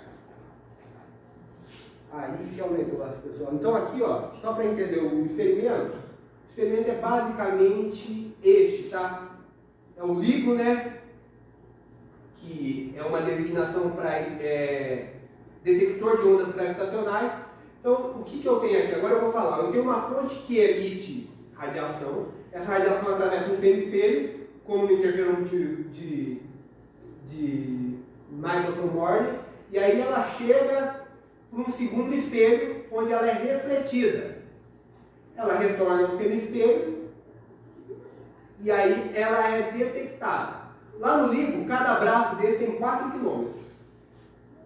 4 km de comprimento, tem a distância do semi-espelho até o espelho. Se as distâncias são iguais, elas têm que chegar em fase, e aí ela vai produzir uma iluminação. Se houver uma pequena diferença de fase, elas vão chegar em posição diferente, que eu vou conseguir detectar a interferência dessas ondas. Mas por que as ondas gravitacionais elas fazem isso? É só você pensar uma onda num tecido. O que a onda gravitacional ela faz quando atravessa a Terra? Ela vai achatar a Terra, obviamente se ela achata de um lado, ela comprime do outro, e dessa forma um braço do interferômetro vai ser esticado e o outro vai ser comprimido. Simples assim. A menos de um problema. Ela comprime o tamanho de um próton dividido em 1000 vezes. Ó, o núcleo atômico é da ordem de 10 a menos 15 metros. Então a gente pode pensar o que é 10 a menos 15. 10 a menos 15? Vamos lá. 1 metro é mais ou menos isso aqui. Se eu dividir 1 metro em 1000 partes, eu terei 1 milímetro. Se eu dividir 1 milímetro em 1000 partes, eu terei 1 micrômetro, que é 1 milímetro dividido em 1000 partes. Se eu dividir em mais 1000 partes, eu terei 1 nanômetro, que é 1 milímetro dividido em 1 milhão de partes. E aí eu tenho que ir até 10 a menos 15. Só que 10 a menos 15 não é o suficiente. Eu tenho que dividir em 1000 vezes mais, porque é 1000 vezes menor que o núcleo. Eu tenho que ir até 10 a menos 18. Então, isso aqui ele já poderia ter... Como é feito isso aqui? Os físicos já sabiam faz tempo. A questão é, desde quando a teoria da relatividade geral foi proposta, isso aqui já era possível ser feito. Só que a tecnologia não permitiu. Eles precisam do laser mais puro, do espelho mais puro. Eu preciso de um lugar onde a perturbação seja mínima, eu tenho que estar afastado de toda e qualquer população, porque qualquer perturbação tectônica no terreno, por exemplo, passar uma carreta lá, passar um trem, vai produzir perturbação que o meu experimento vai detectar. Então, por isso que o LIGO ele é feito no deserto. Então, o grande sucesso desse experimento é justamente a capacidade que nós avançamos ao ponto de produzir tecnologias. Só que a base do experimento é a mesma base do experimento usado para identificar o hélio que não foi identificado.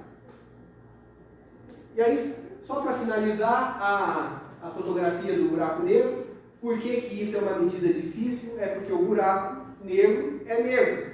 Se é negro, ele não emite radiação. E aí, como que eu vou observar algo que não emite? Eu vou observar olhando para o que está ao redor dele, que se chama horizonte de evento. E aí, acontece o seguinte, tem um negócio que se chama esfera de fótons, ou esfera de radiação. O que acontece é que a radiação que chega dentro do meu horizonte de evento, ela é engolida pelo buraco negro. Deixa eu explicar o que é buraco negro. O que acontece é o seguinte, qual que é o limite de velocidade para os objetos físicos, para as coisas? É a velocidade da luz. Então, você só pode levar um objeto físico, qualquer objeto físico, a uma velocidade que ela se aproxima da luz, mas nunca é a velocidade da luz. Então, a Terra aqui, se eu jogar a minha tampinha, já que eu estou jogando essa tampinha para esse lado, a 48 mil quilômetros por hora para cima, ela sai da órbita da Terra. Porque eu tenho uma gravidade da Terra que é X. Agora, se eu aumentar a gravidade de um corpo celeste, a velocidade de escape aumenta. O buraco negro é um objeto que a gravidade é tanta que a velocidade de escape é maior que a velocidade da luz. Como nada ultrapassa a velocidade da luz, tudo fica ali. Então, tudo que é engolido pelo buraco negro fica. Mas o que acontece é que alguns objetos, eles que estão passando ali perto do buraco negro, eles vão sentir a gravidade do buraco negro e eles não vão ser engolidos pelo buraco negro, porque eles estão fora do horizonte de evento. E aí o que eles vão fazer? Vão sair do outro lado. E aí, saindo do outro lado, esses objetos, essa radiação que passa depois do horizonte do buraco negro, ela pode ser medida pela gente. Só que aí que está o problema. O universo, ele emite radiação de todos os lados. Eu estou olhando para um tipo específico de radiação. E aí que é a problemática desse sistema. Eu tive que construir um telescópio do tamanho da Terra. Na verdade, eu construí uma antena do tamanho da Terra. Vocês acreditam nisso? Não, né? Ninguém fez uma antena do tamanho da Terra. Mas qual foi a ideia dos físicos? Eu coloquei radiotelescópios em diferentes partes do globo, de modo que o meu globo ele virou minha antena do telescópio. E aí o que eu fiz? Eu sincronizei todos esses telescópios com um relógio atômico para pegar eventos simultâneos. No específico comprimento de onda que eu estou olhando para o buraco negro, que é da ordem de milímetros, ondas de rádio, tá? Então as ondas que o buraco negro estão emitindo não, o buraco negro não emite. A radiação que está passando perto do buraco negro, que não é engolida por ele, porque está fora do horizonte de evento, ela chega para os nossos radiotelescópios sincronizados. Esses radiotelescópios, eles absorvem, eles recebem uma quantidade tão grande de informação que ela não pode ser colocada via internet, tem que ser via HD. Esses HDs físicos, eles vão para um lugar e os dados são tratados.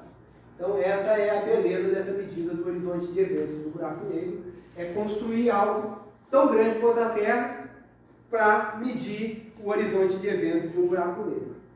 Pessoal, é isso, tá? Finalizo aqui colocando um cara que não é físico, apesar que ali na música Fotografia 3x4 tem a lei da gravidade ali na terceira estrofe ali. Mas, na verdade, eu me identifico muito com essa música justamente pelo seguinte, pela última frase, que é eu sou como você que me ouve agora. Então, na verdade, aqui o doutor estava fazendo uma alusão às dificuldades que ele teve para ter carreira lá em São Paulo. E aí ele conseguiu chegar no sucesso, mas na concepção dele, ele não é diferente do que o indivíduo que está ouvindo a música dele.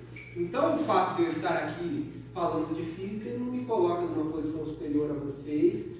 Eu espero que vocês fiquem à vontade de fazer perguntas, porque eu sou como você que me ouve agora. Então é isso, pessoal. Muito obrigado.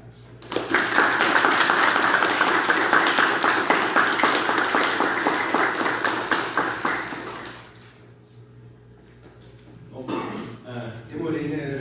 Capaz. A gente tem alguns minutinhos para dúvidas, perguntas, esclarecimentos, curiosidades.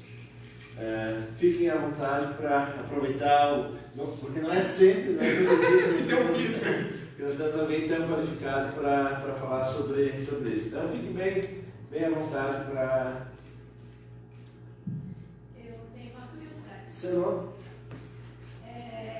Diga seu nome. Patrícia, diga seu nome. Tudo bem, Patrícia? Pode perguntar. Então, professora, o que é a constante de Planck? Aquele número quer dizer o quê?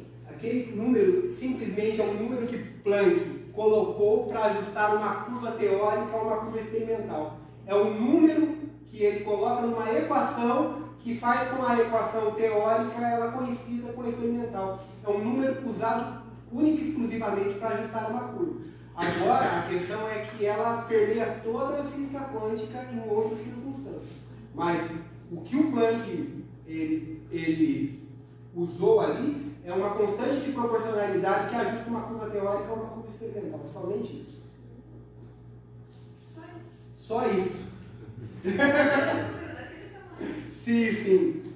Da ordem de 10 a menos 34 é somente algo para ajustar uma curva teórica experimental.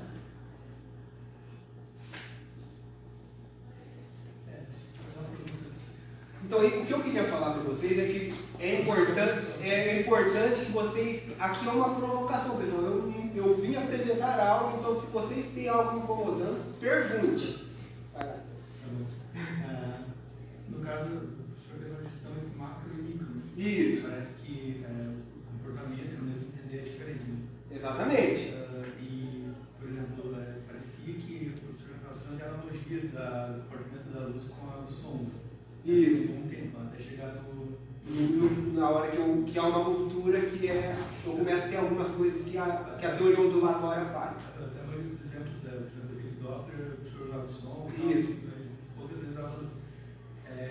No caso, então, parece que tem uma separação entre a maneira que você compreende a propriedade da luz e do som no macro e a maneira que você compreende a propriedade no micro, que daí seriam dois domínios, dois campos diferentes. Não, na verdade, o que acontece é o seguinte: a luz, ela, enquanto onda, ela é idêntica ao som. Idêntica ao som. Ou seja, o som, em meio isotrópico, ele se propaga com velocidade constante. E aí, o Doppler que você observa lá no som, na verdade, ele é uma mudança de frequência, mas a velocidade do som ela permanece a mesma. Então, o que acontece é que o som e a luz ele têm esse mesmo comportamento de propagação de velocidade. Agora, o que acontece é que a luz, quando você vai para alguns experimentos de interação de radiação de matéria, aí o comportamento ondulatório não é possível para a descrição do que está acontecendo. Não sei se essa é a sua pergunta. Agora, a diferença entre luz natural e luz artificial, por exemplo, as propriedades delas são idênticas? Na verdade, o que acontece é que emissores naturais, eles emitem em espectro contínuo, e aí artificiais, alguns deles, emitem em espectro discreto. Tanto que você tem uma percepção luminosa um pouco diferente. Eles são diferentes.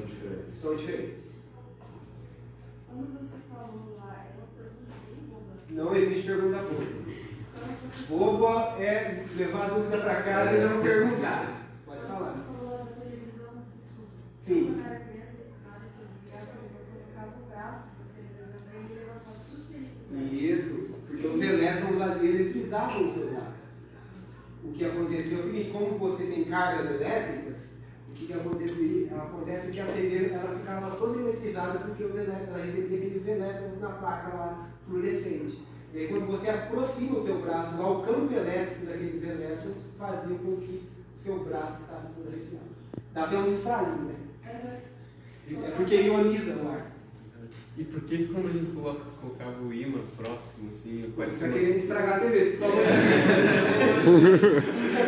Tem que fazer experimento empírico. O que acontece é justamente isso.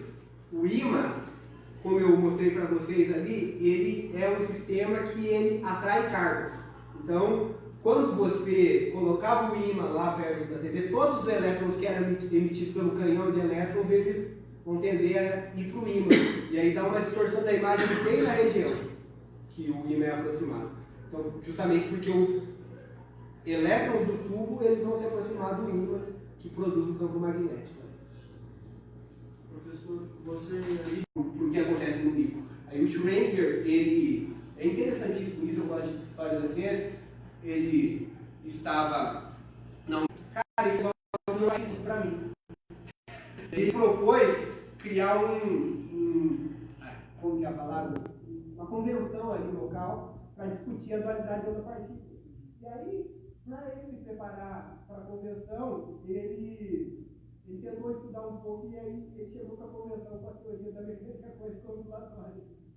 Então ele criou uma equação empírica que descreve todos os fenômenos da instalação. Só que, detalhe, ela é só analítica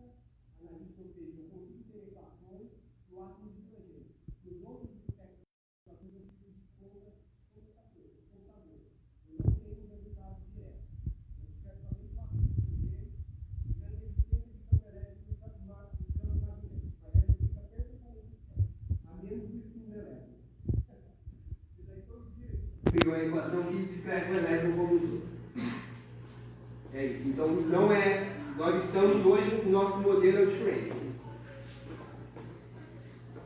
Mais alguma pessoa? Quando ela falou ali da aproximação do braço, né, perto da turnê, os pelos. Isso aí. A interferência de campos. É a mesma coisa que acontece quando ocorre, por exemplo, quando a gente tem um atrito, né? Atrita dois corpos, né? Quando você faz assim, Exatamente. você sente, faz Isso aí. O que acontece é que quando você eletriza por atrito, você faz o quê? Você tira a carga de um e passa para outro.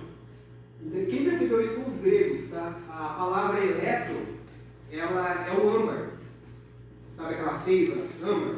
Então eles descobriram que se eles passassem a lã do carneiro naquela seiva, eletrizava o material. O material ficava com essa característica aí que a gente conhece.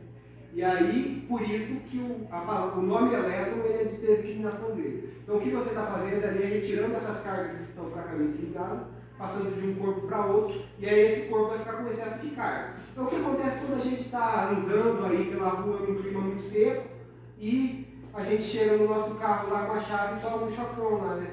Fica até azul, uma faísca bonita, né? Ou quando você passa as costas no banco, né? Você vai levantar o atrito do tecido do banco com as costas, aí você encosta na porta lá e toma choque.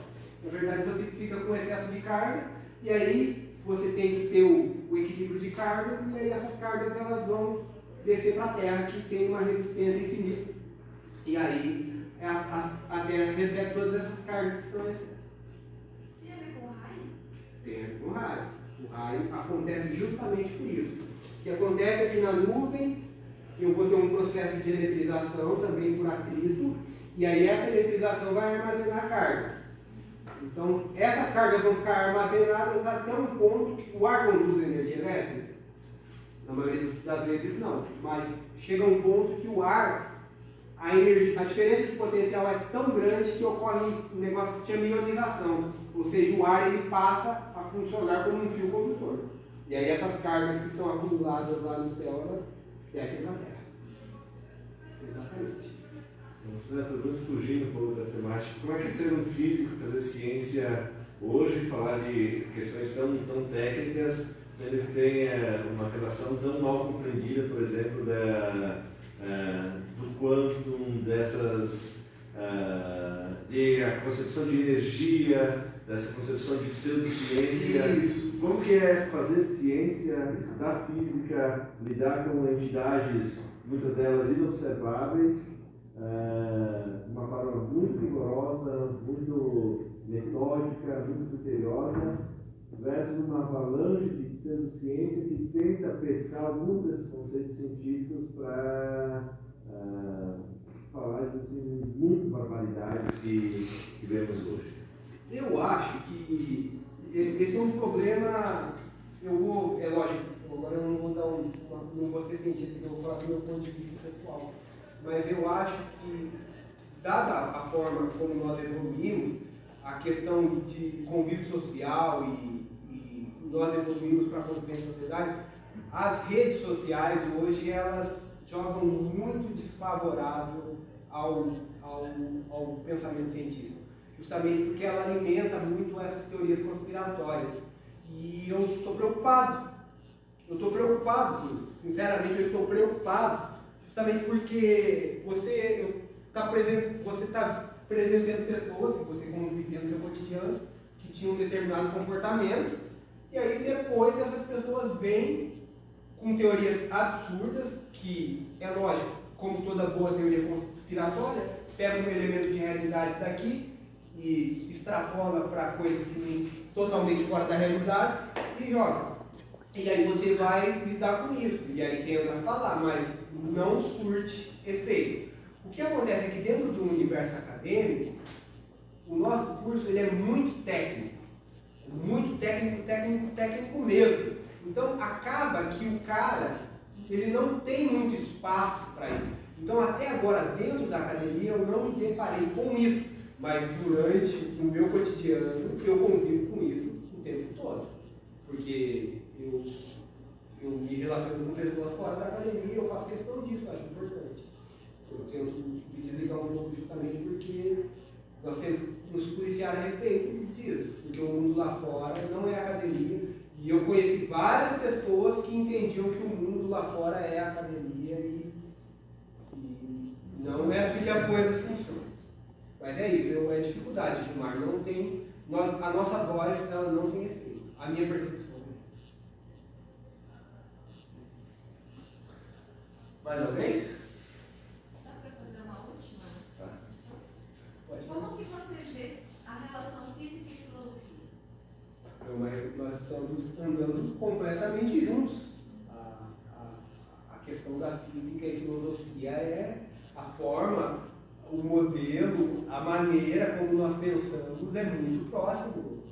Se você ler algum texto antigo, você vai perceber que a construção ela é muito semelhante. Eu estou falando isso porque apesar de eu estar falando aqui, eu gosto de vagar por outras áreas.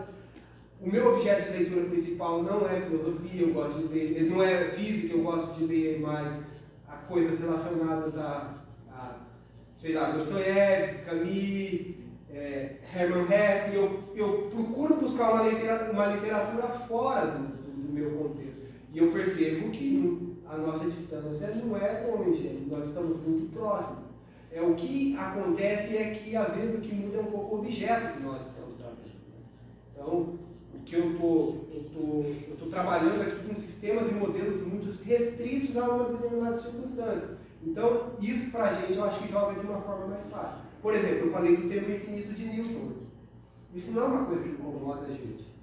Agora incomoda porque nós temos uma evidência do Big Bang, ou seja, do ponto de vista físico, o tempo começou, porque o tempo ele só começa a existir quando eu observo uma física. Se eu tenho uma circunstância em que um objeto ele não se modifica, qual é o sentido de eu atribuir tempo a algo imutável? A partir do momento que o universo passa a existir, o tempo começa a existir. Essa é a ideia nossa de tempo possível. Então percebam que a ideia de tempo infinito pro Newton, ela é quebrada aqui justamente da questão de passado e presente. Mas o que acontece é o seguinte: aceitar o Big Bang como começo não faz eu, como pessoa, me pensar num ponto antes do Big Bang. O que é o antes? Os físicos, eles não param para pensar isso, mas os indivíduos físicos, eles pensam. E essa é uma pergunta filosófica, porque nós não temos evidências experimentais para. O universo ele nos fornece a evidência. Então percebam que nós. Eu só peguei um exemplo aqui que pensei de cabeça, porque a gente não está preparado para tudo, né? Mas é uma coisa que mostra que nós estamos a todo momento com esses conceitos. Ok. Muito bem, então, em nome do PET de Filosofia, do Departamento de Filosofia, a gente agradece a sua presença. Estou muito feliz de ter vindo falar com vocês aí. Foi uma tarde altamente produtiva, bem bacana mesmo. Quem assinou a lista, os certificados eles estarão disponíveis, acho que já na próxima semana, na central de certificados. Depois eu vou pegar teu CPF e fazer um certificado para você também, né? Alimentar a monstrinha no mais. Então, uma salva de palmas para o